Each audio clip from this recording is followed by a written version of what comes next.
did something go wrong on this side of the room?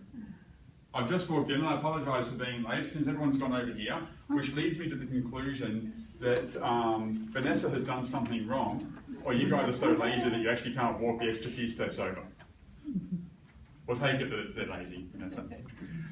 Okay, so I'm going to walk through the process of humorous speech, and you're probably wondering, okay, so you may be thinking, why would I be interested in this?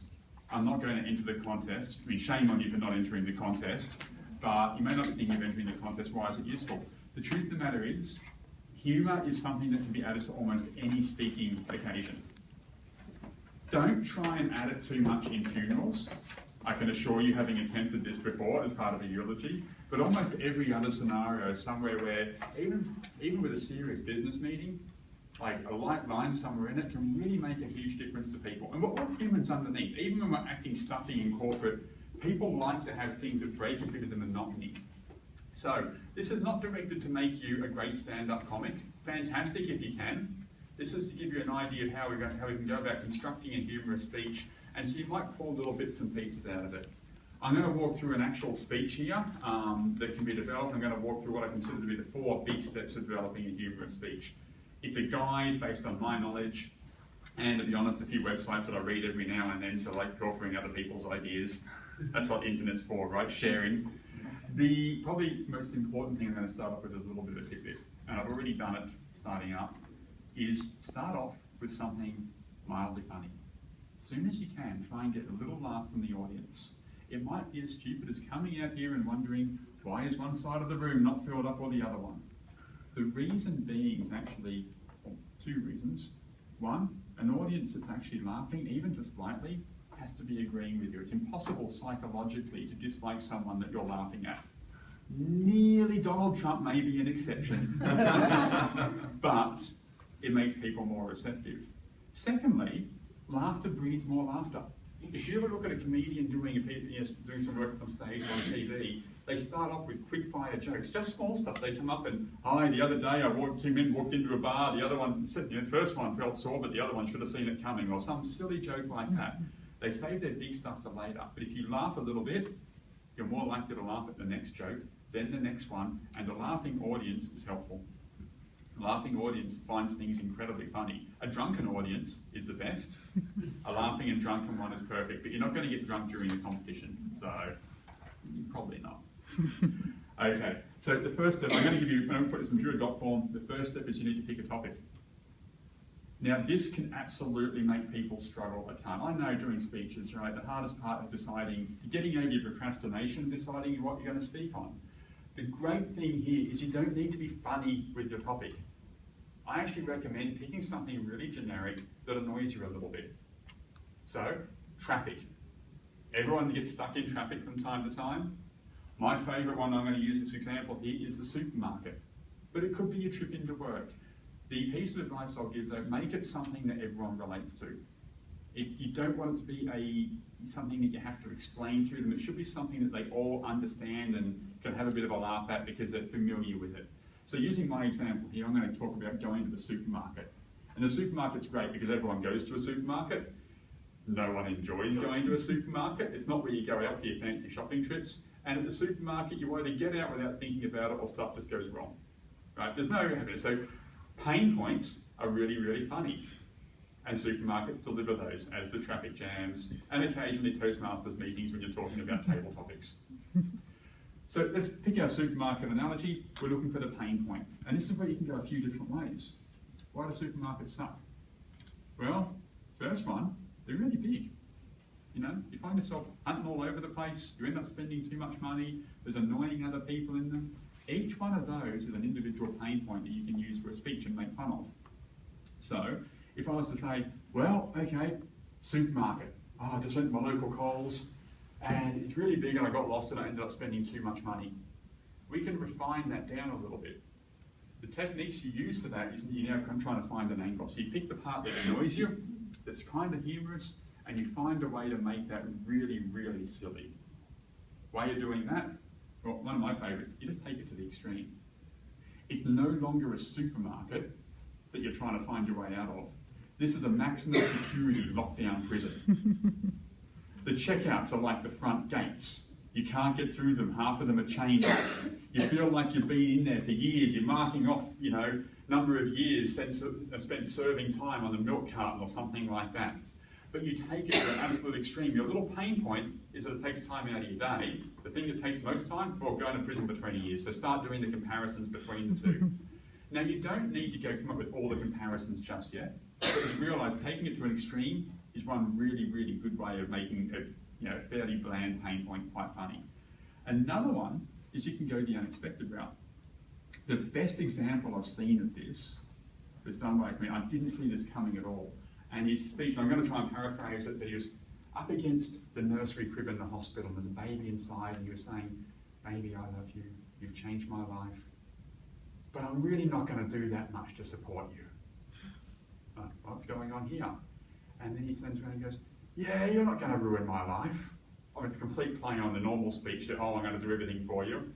And then the nurse comes over and goes, "Sir, you're drunk. Go home." And he finishes it by going home, crawling into bed, and realising his wife hasn't been pregnant, he hasn't got kids at all. It's an unexpected twist to it. So for the supermarket, maybe it's not a supermarket. Maybe the fact you've got to push your little trolley around and get around the old lady and whatever else, it now becomes Formula One trolleys. There's a million different ways you can take it to make it kind of silly. The other one as well, this is a really popular one, the long story. It can just be a series of events of how everything went wrong or went in a strange direction all the way through. So your car breaks down on the way. Okay, so you're stuck in traffic and your car breaks down. Then you get in there and all the trolleys seem to have wheels that only turn in one direction. Who manufactures trolleys like that? It seems to be quite a skill. Then you go and get yourself a basket, but the basket's all clamped together as you pull them all up and you get 4 baskets instead of 1. So now you're carrying 4 baskets around the shopping centre. You go up to the deli, there's no one there, but as soon as everyone else appears, the one person in the store who can serve there comes along and serves them all first. And no, they don't have any chicken breast at the end, so just sold it all. That kind of ongoing stupid story works really well. So you've got a scenario, we've got our supermarket, we've got a pain point, and that's that it takes time. We're now going to exacerbate that pain point. We're going to make it extreme. We're going to take it in an unexpected direction. Now comes the hard part. This is where you kind of got to write it. Who here thinks they are funny? Come on, come on. The people pointing at different people think they're funny. We've got a few contestants. The good news is when you write it, this is really important, don't try and be funny in your first write. Just go for minimum viable speech.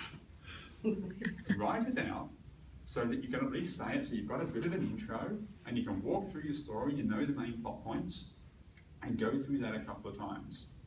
This is the same technique done for almost all comedies, whether it's a stand-up comedian, a movie, whether it's anything that you see. You write out the first basis of it and you don't worry about it being funny. Then when you're comfortable with that, you go back and you add in funny bits. So using our supermarket story, we're going to go in, we're going to compare the supermarket and the fact that you spend 3 hours there to being a lifetime sentence in prison. We're going to make a few little comparisons and then that's the end of our speech. The next version comes back in and we get specific. So maybe we are doing stuff as, solitary confinement is getting stuck in front of the deli counter waiting for someone to come along and serve you.